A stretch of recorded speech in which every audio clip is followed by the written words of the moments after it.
Assalomu alaykum, hurmatli tomoshabinlar. Bugun men sizlarga juda muhim mavzuni tushuntirib beraman. 16 avgustdan odamlar hayotiga bevosita ta'sir qiladigan keskin o'zgarishlar boshlanmoqda va bunga har bir kishi tayyor bo'lishi kerak. Gap faqat bitta hujjat yoki bitta idora haqida emas. Gap kundalik hayotimizdagi pul o'tkazmalari, kommunal to'lovlar, qarzdorlik jarimalar, ijtimoiy nafaqa, subsidiya, elektron hujjatlar va davlat xizmatlaridan foydalanish tartibidagi qattiqlashuvlar haqida ketmoqda. Agar siz men oddiy odamman, menga tegmaydi deb o'ylasangiz, aynan shu eng katta xato bo'lishi mumkin. Chunki yangi tartiblar ko'p hollarda aynan oddiy fuqarolarning kundalik ishlarida seziladi. Karta orqali pul yuborishda, elektr yoki gaz qarzini to'lashda, farzand uchun nafaqa rasmiylashtirishda, jarima bor yo'qligini tekshirishda, joy hujjatlarini tartibga solishda. Shuning uchun videoni oxirigacha ko'ring. Men sizga qanday tayyorgarlik ko'rish kerakligini, kimlar xavotir olishi kerakligini, kimlar esa ortiqcha vahimaga tushmasligi kerakligini aniq misollar bilan tushuntiraman. Hozirning o'zida kanalga obuna bo'ling, videoga like bosing, chunki bunday ma'lumotlar ko'pchilikning puli, vaqti va asabini saqlab qoladi. Avval vaziyat qanday edi? Ko'p odamlar yillar davomida bir narsaga o'rganib qolgan. Qarz bo'lsa keyinroq to'layman, hujjat kerak bo'lsa tanish orqali so'rab ko'raman, kartaga pul tushsa hech kim so'ramaydi. Jarima kelsa vaqtida bilmay qolaman. Kommunal hisob-kitobda xato bo'lsa keyin borib aniqlashtiraman. Ya'ni ko'p masalalar kechiktirib yurilardi. Endi esa asosiy o'zgarish shundaki, tizimlar tobora raqamlashtirilmoqda. Bu nimani anglatadi? Elektr energiyasi, gaz, suv, soliq, bank, yo'l harakati jarimalari, sud qarorlari, ijro hujjatlari, subsidiya va nafaqa ma'lumotlari ko'p hollarda elektron bazalarda bir-biriga bog'lanib bormoqda. Oldin bir idoradagi qarzdorlik boshqa joyda darhol ko'rinmasligi mumkin edi. Endi esa bir joydagi muammo boshqa xizmatdan foydalanishga ta'sir qilishi mumkin. Masalan, odam kommunal to'lovdan qarzdor bo'lib yuradi. Oldin u faqat hisoblagich nazoratchisi kelganda yoki ogohlantirish qog'ozi kelganda bilardi. Endi esa qarz elektron tizimda chiqadi, to'lov ilovasida ko'rinadi. Ayrim holatlarda xizmat cheklanishi, penya hisoblanishi yoki rasmiy ogohlantirish berilishi mumkin. Yana bir misol, odam yo'l jarimasini keyin to'layman deb yuradi. Lekin elektron tizimda jarima turib qolsa, keyinchalik mashina oldi sotisida, texnik ko'rikda, ijro ishlarida muammo chiqishi mumkin. Bank kartalari bo'yicha ham odamlar e'tiborli bo'lishi kerak.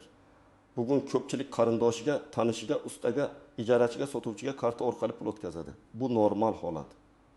Lekin agar kartangizdan muntazam katta summalar aylansa, masalan har kuni 3 million, 5 million so'mdan kirim chiqim bo'lsa, savol tug'ilishi mumkin. Bu shaxsiy pulmi, savdomi, xizmat haqimi yoki qarzmi? Shuning uchun endi odam karta mening nomimda, xohlaganimcha ishlataman deb emas. Har bir katta pul harakati uchun tushuntirishim bormi deb o'ylash kerak. Men sizni qo'rqitmoqchi emasman. Asosiy maqsadim shuki, odamlar tartibga moslashsin. Chunki yangi davrda kim hujjatini toza yuritsa, to'lovlarni tekshirsa, qarzlarini bilib borsa, karta operatsiyalarini tushunarli qilsa, u kamroq muammoga duch keladi. Asosiy qism men. Nimalarni bilish kerak? Kimlar xavotir olish kerak va kimlar olmasligi kerak birinchi navbatda. Kommunal to'lovlardan boshlaymiz. Elektr, gaz, suv, issiqlik, chiqindi to'lovi. Bular mayda ko'ringani bilan oilaviy budjetga va huquqiy holatingizga ta'sir qiladi. 16 avgustdan keyin ko'p hududlarda nazorat kuchayishi, qarzdorlik bo'yicha ogohlantirishlar ko'payishi, hisob-kitoblar aniqroq tekshirilishi mumkin. Agar sizning uyingizda hisoblagich ko'rsatkichlari vaqtida topshirilmagan bo'lsa, eski qarz qolib ketgan bo'lsa yoki to'lov boshqa shaxs nomida yurayotgan bo'lsa, buni albatta tekshiring. Masalan, bir oiga o'rtacha 2-4 ming so'm elektr, 5 ming so'm gaz, 6 ming so'm suv va 3 ming so'm chiqindi uchun to'laydi. Jami 520 ming so'm atrofida. Agar bu oila 3 oy e'tibor bermasa, qarz 1 million 500 ming so'mdan oshishi mumkin. Ustiga penya yoki qayta hisob-kitob qo'shilsa, kutilmagan summa chiqadi. Keyin odam men bunday ko'p ishlatmaganman deydi. Lekin vaqtida ko'rsatkich topshirilmagan, kvitansiya saqlanmagan, shaxsiy kabinet tekshirilmagan bo'lsa, isbotlash qiyinlashadi. Kim xavotir olishi kerak? Uyda hisoblagich eski bo'lganlar, ko'rsatkichni qo'lda yozib yuradiganlar, kommunal xizmatlar hali ham marhum ota yoki ona nomida turganlar, ijara uyda yashab to'lovni og'zaki kelishuv asosida qilayotganlar, uzoq vaqt to'lov qilmaganlar, Kimlar xavotir olmasligi mumkin? Har oy to'lov qiladigan ilova orqali chek saqlaydigan, shaxsiy hisob raqamini tekshirib boradigan, hisoblagich ko'rsatkichlarini suratga olib qo'yadigan odamlar. Ikkinchi masala bank kartalari va pul o'tkazmalari. Oddiy odamlar uchun karta orqali pul yuborish taqiqlanmaydi. Ota farzandiga pul yuborishi, aka ukasiga yordam qilishi. Turmush o'rtog'i ro'zg'or pulini o'tkazishi, qarz bergan odam qarzini qaytarib olishi, bular normal. Lekin muammo qayerda paydo bo'ladi? Agar karta doimiy biznes uchun ishlatilsa, lekin faoliyat rasmiylashtirilmagan bo'lsa, masalan, bir kishi uyidan turib kiyim sotadi, har kuni 20-30 ta mijozdan pul tushadi. Oyiga 7-20 million so'm aylanma bo'ladi. U men oddiy kartamdan foydalandim deydi. Lekin tizim buni savdo aylanmasi sifatida ko'rishi mumkin. Yana bir hayotiy misol. Bir ustaga mijozlar karta orqali pul tashlaydi. Bugun 800 ming, ertaga 20 million 200 ming, keyingi kuni 2 million. Agar bu 1-2 marta bo'lsa, savol kamroq bo'ladi. Lekin oy davomida haftaga yaqin marta to'lov tushsa, bu xizmat ko'rsatish belgisi bo'lishi mumkin. Bunday vaziyatda odam o'z faoliyatini qonuniylashtirib qo'ygani yaxshi. Yakka tartibdagi tadbirkorlik o'zini o'zband qilish yoki boshqa mos shaklni tanlash kerak. Shunda kelajakda bu pul qayerdan degan savolga javob aniq bo'ladi. Uchinchi masala jarimalar. Ko'pchilik jarimani vaqtida tekshirmaydi. Ayniqsa haydovchilar radar, kamera, to'xtash qoidasi, xavfsizlik kamari, telefon bilan gaplashish, tezlikni oshirish, bularning hammasi elektron tizimga tushadi. Ba'zan SMS kelmaydi. Telefon raqam eski bo'ladi, mashina boshqa odam haydaydi, lekin jarima egasiga yoziladi. Natijada 1 ming so'mlik jarima vaqt o'tib ijro hujjatiga aylanishi, qo'shimcha xarajatlar paydo bo'lishi mumkin. Masalan, fuqaro 330 ming so'mlik jarimani vaqtida to'lamadi. U SMS kelma deb yurdi. Oradan vaqt o'tdi. Ish majburiy ijroga o'tdi. Ustiga ijro yig'imi qo'shildi. Keyin mashinasini sotmoqchi bo'lganda yoki hujjat ishida muammo chiqdi. Demak, eng to'g'ri yo'l oyiga kamida bir marta jarimalarni tekshirish. Buni davlat xizmatlari portali, mobil ilovalar yoki tegishli rasmiy xizmatlar orqali qilish mumkin. 4-masala ijtimoiy nafaqa, moddiy yordam va subsidiya. Bu yerda ham raqamlashtirish kuchaygani sari oilaning daromadi, mulki, avtomobili, bankdagi ayrim ma'lumotlari, rasmiy ish joyi, kadastr holati kabi ko'rsatkichlar tekshiriladi. Oldin odam mahallaga borib ariza yozardi, komissiya ko'rib chiqardi. Endi esa elektron ma'lumotlar ham katta rol o'ynaydi. Agar oilada nomingizda 2 ta mashina tursa, lekin amalda biri ukangizniki bo'lsa, tizim baribir sizning nomingizda ko'rishi mumkin. Agar uy boshqa odamga sotilgan bo'lsa-yu, kadastr hali sizning nomingizda qolgan bo'lsa, subsidiya yoki nafaqa masalasida muammo chiqadi. Masalan, bir ayol bolalar nafaqasi olish uchun murojaat qildi. Oilaning daromadi kam, haqiqatan yordamga muhtoj, lekin erining nomida eski avtomobil turibdi. U avtomobil allaqachon sotilgan, faqat hujjat rasmiylashtirilmagan. Tizim esa mulk bor deb chiqaradi. Natijada nafaqa rad etilishi mumkin. Shuning uchun faqat ariza yozish emas, avval mulk va hujjatlarni tozalash kerak. 5-masala hujjatlar va shaxsiy ma'lumotlar. Pasport yoki ID karta muddati, yashash manzili, telefon raqami, soliq identifikatsiya raqami, kadastr hujjati, nikoh yoki ajrim hujjati. Bularning hammasi turli xizmatlarda kerak bo'ladi.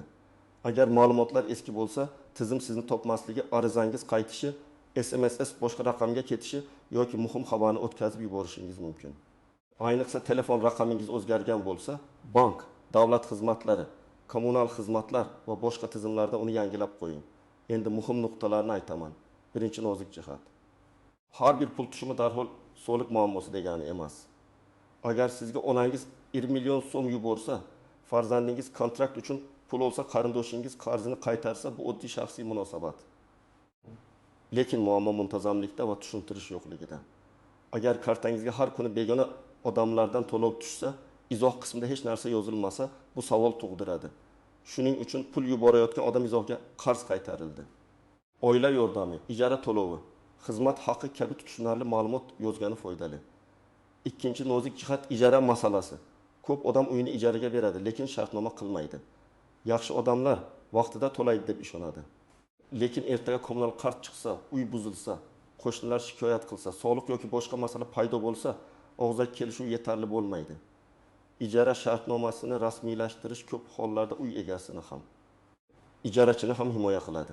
Shartnomada kim kommunal to'laydi, qachon to'laydi, Depozit bormi? Uy qanday holatda topshirildi? Hammasi yoziladi. Uchinchi nozik jihat. Kimning nomida mulk bo'lsa, javobgarlik ham ko'pincha o'sha odamga keladi. Mashinani sotib, ishonchnoma bergan bo'lsangiz, lekin mashina hali sizning nomingizda bo'lsa, jarimalar sizga kelishi mumkin. Uy boshqa odam ishlatayotgan bo'lsa, lekin hisob raqam sizning nomingizda bo'lsa, qarz sizga bog'lanishi mumkin. Kartangizni boshqa odam ishlatsa ham, bank oldida karta egasisiz siz. Shuning uchun meniki emas, faqat nomimda degan gap hayotda juda xavfli. 4-nozik jihat vaqtida shikoyat qilish. Ko'p odam xatoni ko'radi, lekin keyin boraman deb yuradi. Masalan, elektr hisobida noto'g'ri qarz chiqdi. Siz darhol murojaat qilmadingiz. Oradan 3 oy o'tdi. Endi sizdan ko'proq hujjat so'radi, vaziyat murakkablashadi. Shuning uchun xato ko'rsangiz, o'sha kuni skrinshot qiling, cheklarni yig'ing, hisoblagichni suratga oling va yozma murojaat qiling. Og'zaki gaplashish yetarli emas. 5-nozik jihat. Firibgarlar faollashadi. Har safar yangi tartiblar, to'lovlar, subsidiyalar yoki jarimalar haqida gap chiqqanda, firibgarlar men hal qilib beraman, qarzingizni o'chiraman, nafaqa chiqarib beraman, karta bloklanmasligi uchun kodni ayting deb odamlarni aldaydi. Hech qachon SMS kod, bank karta paroli, ilovaga kirish kodi, pasport ma'lumotlaringizni begona odamga bermang. Davlat idorasi yoki bank xodimi sizdan telefon orqali SMS kodni so'ramaydi. Agar kimdir shunday desa, bu juda katta ehtimol bilan firibgar.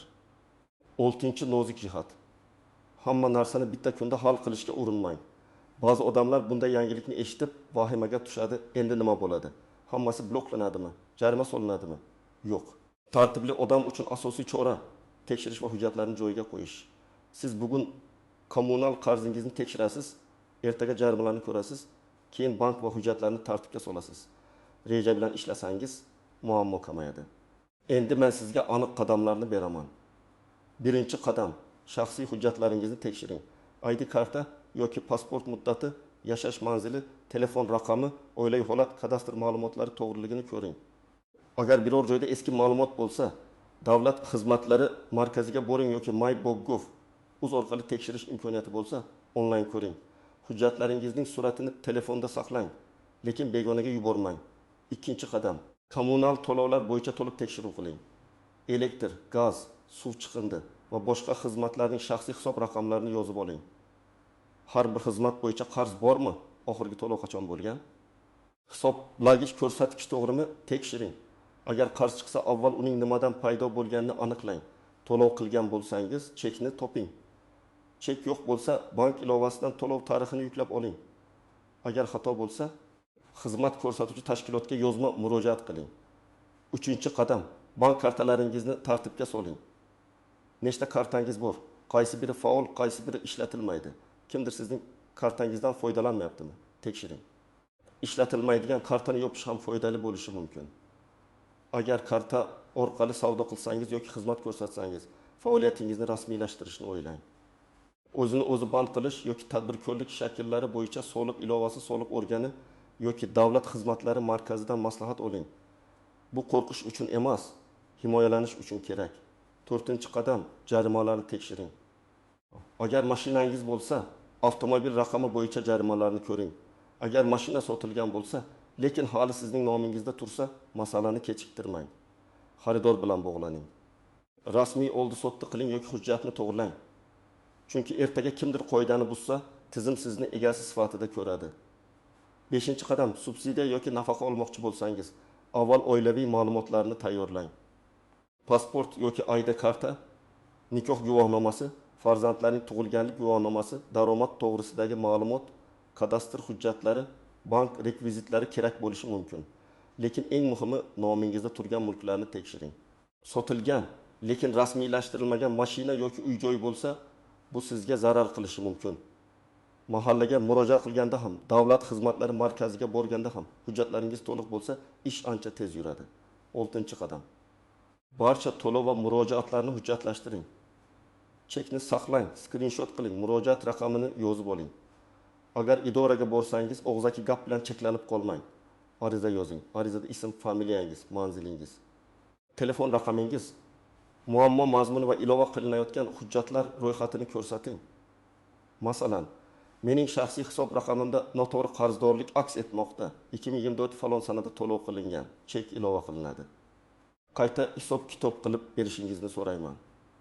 Mana shunday aniq yozilsa, javob olish osonroq bo'ladi. 7-qadam, oilangizdagi keksalar va texnikani yaxshi tushunmaydigan odamlarga yordam bering.